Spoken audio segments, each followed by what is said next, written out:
Hey Zaka family! Zaka is launching an exclusive membership platform to provide you with career development workshops, coaching, community, and so much more.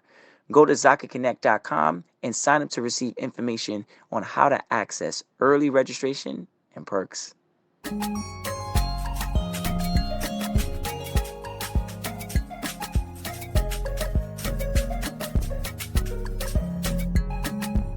Hello, everybody. It's Paul Herman, the Prince of Motivation and host of Zaka Presents My Journey.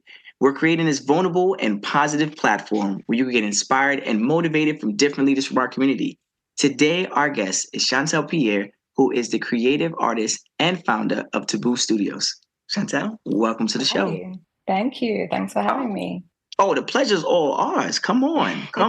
The pleasure's all ours. I'm so excited to hear about your journey and what you're doing currently and about your company as well, too. But before we actually get deep into that, right, with our listeners today, you just give us a little bit more of your cultural background, and where you're from. Yeah, so I'm from London, Northwest London, to be exact. And my background is English. My mom's British, and my dad's Jamaican. Bless up yourself, sister. Bless up. Right. Bless up. The two mixture blend good, you know what I'm saying? Big up. Shout out to that. So Right. where were you born? I was born in England. Yeah, born and raised in England. I spent a couple of years in Jamaica when I was like 4. So I was only little, but my parents traveled back and forth all the time. So so okay. And how did that, when you talk about the traveling back and forth, let's think about that.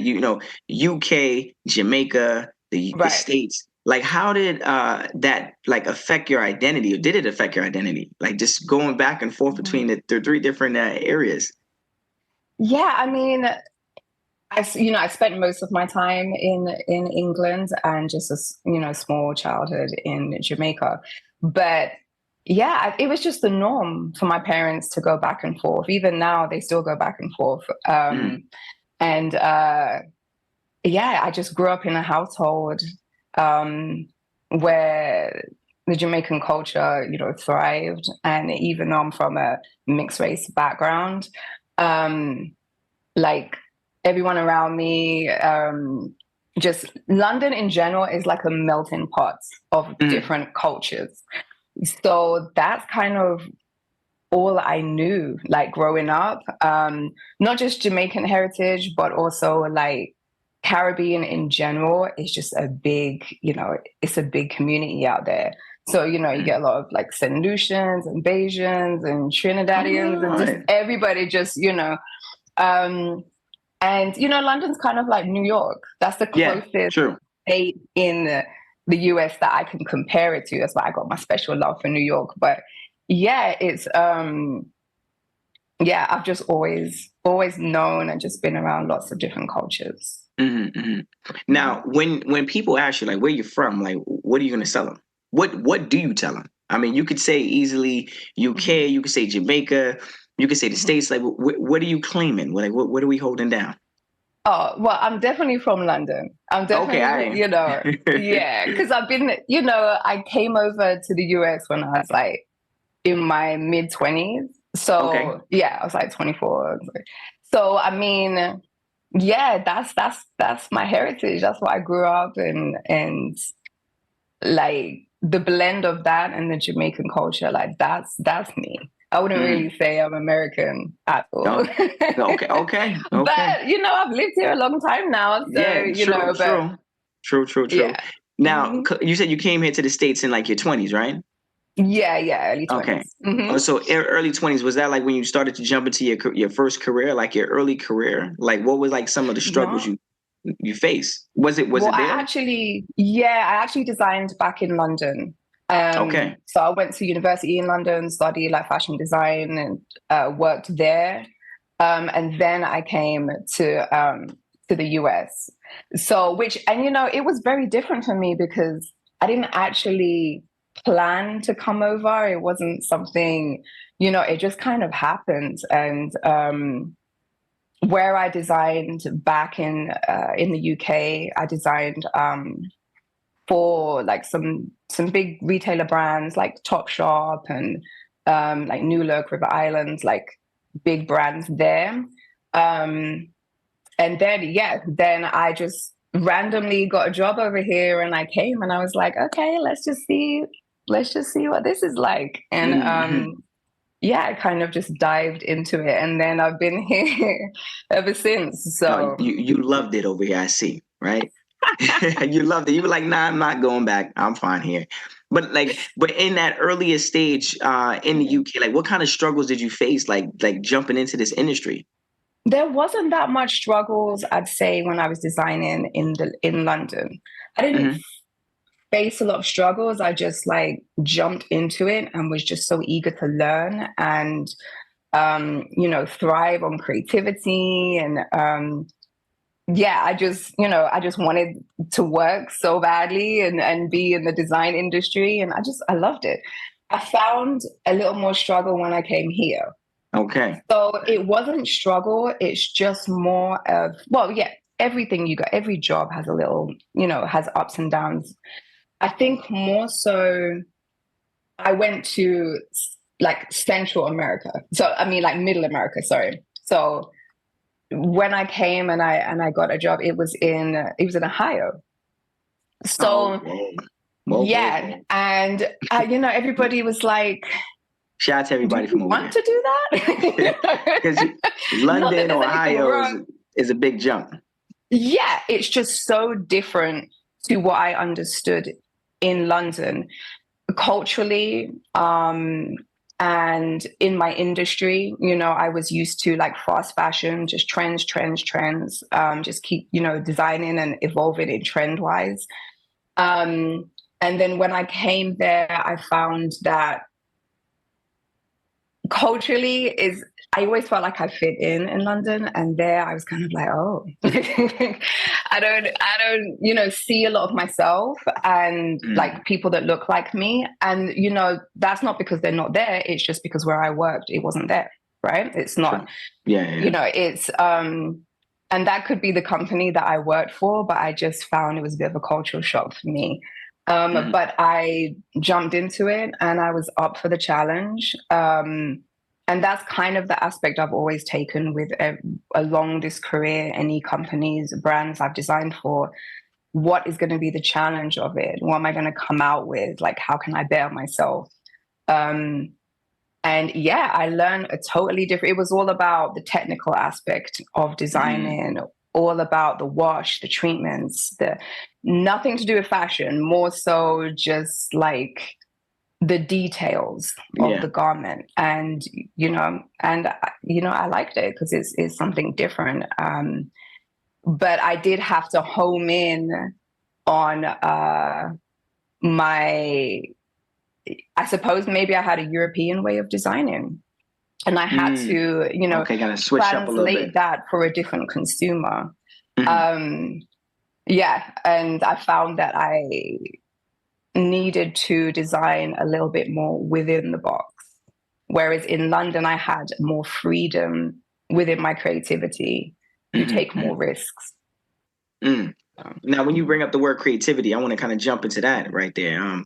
Like obviously Caribbean background, very vibrant, very energetic, like we are outside every day. Yeah. Right. It's summertime. It's if you got music playing, we dancing, good food, good culture and community. Right. So what are some of the qualities or traits that you've kind of carried over from your childhood and bringing it into your career? Well, I love color, clearly. Like I'm so like, I love boldness. I love like bold prints and bold colors, things that, make you stand out. That's always been my go-to. But that's my personal go-to. When you're designing for, different companies, you have to relate to that particular consumer, of course.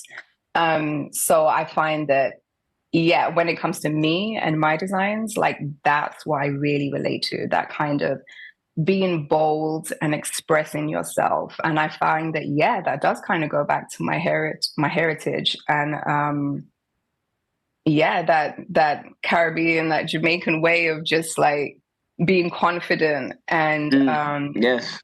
and they it wear goes anything. back to so many things. Exactly. We like wear anything. Music, we go outside like we don't even care. Right.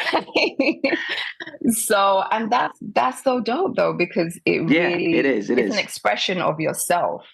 And I love that. Absolutely love that. That's something definitely about that Caribbean culture, like the confidence within it. It's a certain type of confidence, which is obviously translate into like a certain type of swag, right? Oh, so for sure. It's a beautiful thing to watch, and see how like the different Caribbean islands have their own little pocket of fashion. Right. What stand? Okay, we're gonna have more fishnets on this side. We're gonna have more bright colors on this side. So it's good. It really is good. When you can you tell us a little bit more about your company, TBOU, and like how you start this? What's the mission like behind it? Because now I see that you went from UK, you came to the States. Obviously, you're working for other companies. There had to be a moment of like, I got to transition now and do my own thing. So for sure. I've been wanting to do my own thing for a minute. So that's the yachty way of doing it. Me done do my own thing. I'm done now. Me done. Me done. So I feel So the mission behind TBOU Studios was there's a few key points behind it, but a big one was I wanted to do something that was sustainable. Because I feel like sustainability is the way forward. And working in this industry for so long, I kind of got an insight into what mass production looks like and how it affects the environment, right? And I think a lot of people don't really know how much like landfills are full of clothing and wastage, and the textile industry is like a big deal when it comes to that. So I wanted to represent something on a smaller scale, as in like production wise, on a much smaller scale, so there's not too much inventory, not too much wastage, well, not any wastage really. So my mission, basically every design is made from vintage. It's like a remade vintage product, or it's made with Deadstock fabrics. And Deadstock fabrics is fabrics which are left over from like companies, like designers that no longer need the fabrics, and there's no wastage. And basically you reuse those things so that nothing is forgotten, nothing's wasted. Good. I use like different trims and so on that are like, sustainable or like thrifted or vintage. And I have a special love for vintage clothes. So I love the fact that you can have something from decades ago and then it kind of has its own like identity, right? And it's been worn by different people and it's been like thrived in, so I kind of love that. So I wanted to bring that forth and just make it new. So it's a whole new thing and it's more current and it's more trendy. And then it's got like a new life, like a new era for it. That's right. I like that. So that's what I'm doing. And also I'm doing like small production. So small runs, like maybe 5, 8, 10 pieces. Because I love the fact that you can really have that individual feeling when you're wearing your clothes, and that kind of mass production way that I used to design. I kind of just I want people to be able to express their individuality. And I feel like one-off pieces or pieces that are, limited, is cool because no one else has it, That's true. It's more special. That's true. It's like when people buy cars. like Yeah, cars. You know, when people are exactly. like, oh, there's only or sneakers. You know, they're like, look, they only made 50 of these, Yeah, and you're like, I only got one. right. I'm one of the individuals with the 50. You know, so and Exactly. not everybody, all 50 people are in the same town or in the Yeah, same city. yeah. So you really are one in the 50 across the world, Mm-hmm. right? So Exactly. Yeah. and I like and I love the fact how you're bringing in like the retro, you're bringing back stuff. Mm-hmm. You know, you're saying you're not wasting anything, which is very Yeah. important. You know, because it could be a very wasteful industry where you're like, oh, I'm just gonna throw this away. Mm-hmm. But Yeah. bringing back Yeah. stuff because you know at some point in time, thrifting might have been like, oh, let's not do that. But it's good Yeah. that you're finding ways of doing that. And when you do that, Mm-hmm. it helps the other generations, younger generations who are not in your industry, have the mentality of like, you know what, maybe I should go buy something a little bit older Right, right. or that But someone has used before. yeah, and it's becoming more knowledgeable. It's becoming more of a thing to upcycle, to like upcycle thrift clothing and stuff like that. And I think it's good. It's the way forward. You know, people should learn how to, reuse things in a cool way. It doesn't have to be like, Yeah, yeah, you yeah. know, Got you. old and dowdy. So and and yeah, so I was going to mhm, say your sustainability. I love that word, right? That word is very mhm. powerful, right? Yeah, Sustainability. yeah. Could you talk to us or share like a little moment where you know it sparked the creative side of you to bring Mhm. out like an ethical fashion brand? Yeah. Well, it does go back mainly like the sustainability to what I viewed in working in the industry. So yeah, I think we would all like to get to a sustainable. Well, not everybody, but I would hope we'd all like to get to a sustainable lifestyle. And just little steps towards it help so much. And I think even big companies now, they're trying to also like, bring in that sustainability factor because sometimes they have to show that, Hmm. they're showing up, right? Um, but also because, to be ethical is most definitely the way forward. So if I'm gonna, have a brand, then I wanted to represent that. And I also another big mission behind the brand is like kind of like we talked about before, that whole expression of being bold. So taboo means to be only you. And I think it's really important. Right now it's a women's wear brand, but I would like to move into, maybe menswear and so on. But right now it's for the ladies. So Oh, come on. I know, You like done got me. I'm in like time. already excited to start making my orders tonight. Like, come on, what we doing? I know, in time. Focus. I Okay. got to focus on, I know you got a lot So, going on. Don't worry about that. Don't worry. it's When coming. you talk about like your creative Hmm. side of you, right? I know that comes from a little bit from the culture. It comes from your Hmm. experience, your upbringing, also from your educational background and stuff like that, and your experiences that you've had. Hmm. Just being in different environments and kind of understanding how they work, right? Right. So being, born in London, Hmm. being British, Jamaican, multicultural background. How does this influence you when you are creating? Like when you're sitting down, you actually have the fabric in your hand or you're drawing something out. Like, how is this influencing you? Like, what's this process look like? You got the music playing in Interesting. the background or something? Yeah. Yeah, I always got my music played in the background. Okay, okay. Um, I'm trying to but catch the yeah,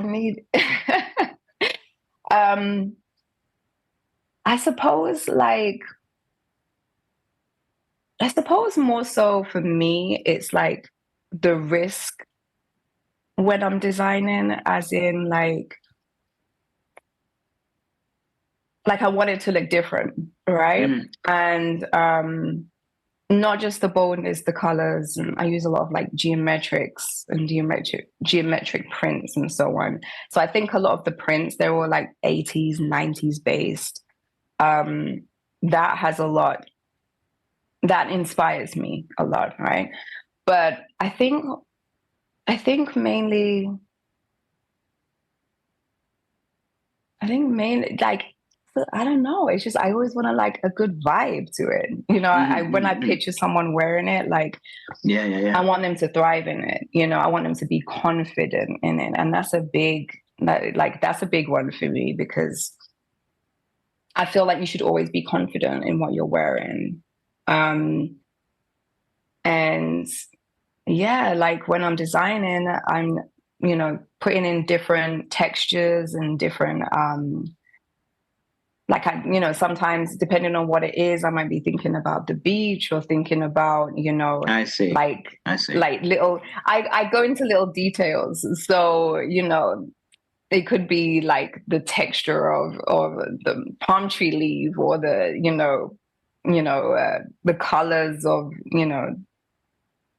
vibrant colors, like on the beach or so on, just little things. But it all depends on but it what keeps I'm you designing. grounded, because you with the creative mindset. I mean, any creator, right? It could be like, wow, I'm out there. So you gotta kind of like Right. lock in and say, okay, I'm on the beach. That's it. What's on the beach is what I'm going to create with. So if it's going to be a little bit of the palm trees, I'm going to put a little of this brown in here to make a little bit of the sand. This is going to give me the vibrant kind of thing. So I get you. I get you. I think that's a very great way of, I know a lot of listeners that are in the fashion industry, that might be a concern of theirs. Like, hey, look, like when I'm creating on a larger scale. My mind is like so big, it's running out with so many ideas. That's a great way of kind of scaling it down. It's kind of just focusing it and homing in. But, even with the London aspect and the trends, like London is so good for fashion, and, like even the street trends and so on, like I like to incorporate some of that in there too. Yeah. Okay. Now, could you elaborate a little bit more about your role for empathy and like the journey as a designer? So the journey has been interesting. I mean, UK to America, in the middle, not even to New York. Not even to New York. I know. I kind of bypassed that one. That was random. You skipped the flight. You said, "Captain, keep going." Well, I was only there for like 2 years, and then I moved to LA. So the majority of the time, I've been in Los Angeles designing. Yeah, that was just a short, quick. I hit there and then I left. Okay. A quick 2 years. A quick 2 years. I got you. A quick 2 years. Yeah, it was supposed to be shorter, but yeah. So I found that the ups and downs of this industry. There's a lot of ups and downs in this industry, and I think it can be a little bit of a roller coaster. And in this industry, when there's a recession or when like economical things are happening, fashion takes that dip first. It always does. It's kind of one of those things where it's just this up and down, like can sometimes be in a survival mode, right? So I think learning the most out of what you can when it comes to, because there's so many different avenues that you can take within design. But I would say always be like, being true to yourself is very important. So when you're designing for, different companies, or like I did, there's so many different ways you can design now, right? You can start brands, you can have a whole, it's a whole thing.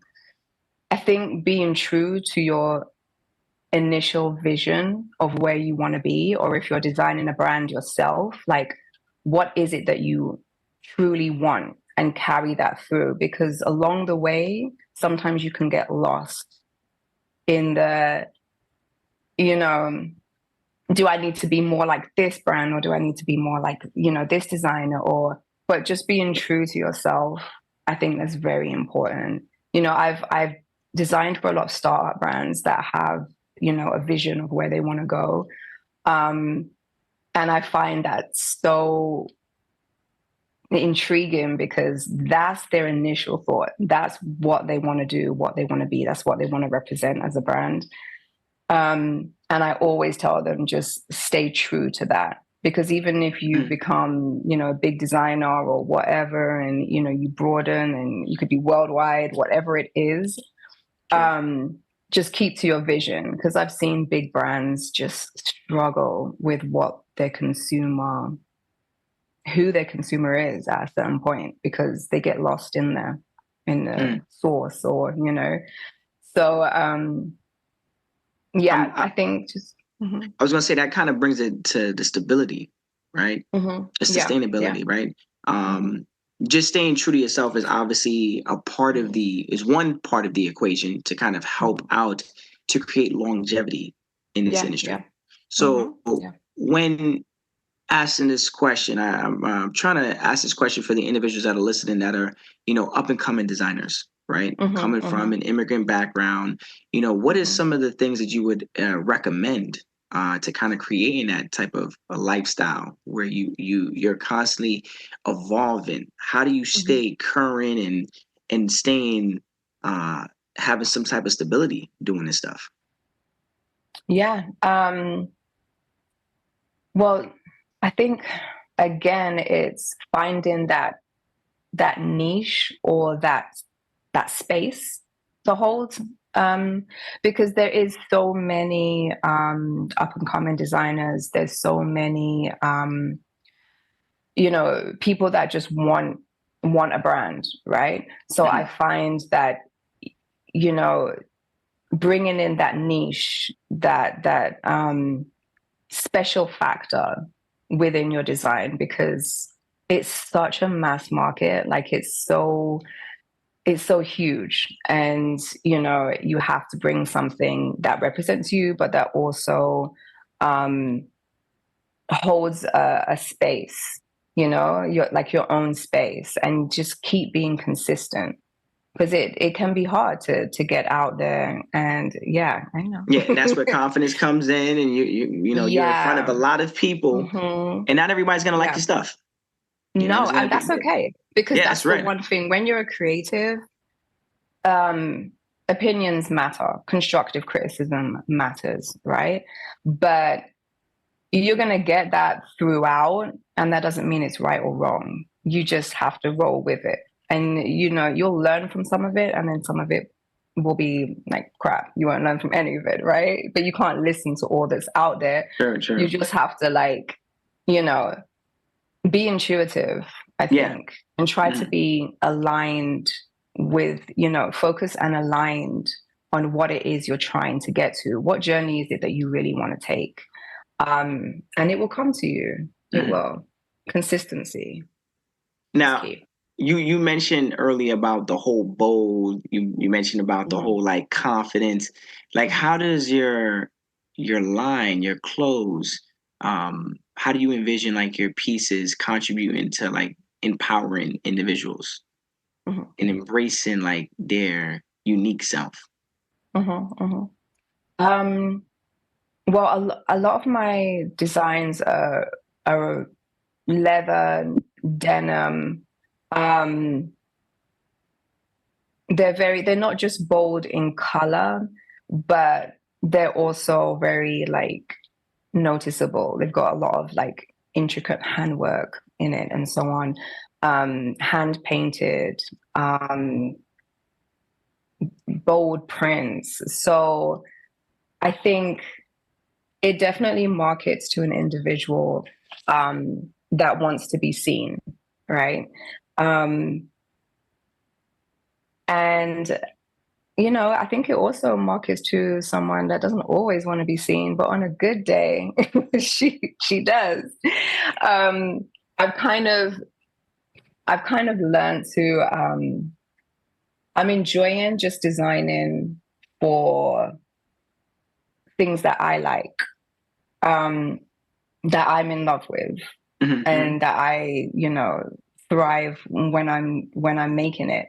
And, I think the consumer is there, and she will come to the brand. I think before I was always designing for other brands and, chasing that consumer. I think she's, a big individual, and she's confident, and, she will thrive in the clothing. So. You dropping some gems You dropping some gems. You are dropping some gems. And with those gems, I'm just gonna remind you, I'm still waiting for the men line to come out. Yeah, it's coming. Look, So I know. I'm just gonna emphasize there's a lot of young men listening to this conversation right here. They're gonna want to tap in. So I'm just speaking for them because you can't hear them right now. Just to remind you, right? 2024. Let's. I might need to do something. One of my last questions to you is just like, how do you foster a sense of like community and like sharing like that purpose among the people that are purchasing from you or buying from you, like that lifestyle, that together, like with your audience? Well, I'm building that audience, and I feel like I'm getting to know who the consumer is, and being more like, I'm being personable with her. Like I'm also in the process of figuring out what that looks like, and I don't know. This is a journey, so I'm just like working on it. I'm glad we're here for it. Yeah. This is the beginning, because I've just been started TBOU Studios, and I am working and unlocking this whole motion of it. So yeah, it's like, stay tuned. Well, congratulations on all the success. Your story is amazing. Coming from where you come from, obviously having that connection to your heritage, bringing it into your job, right?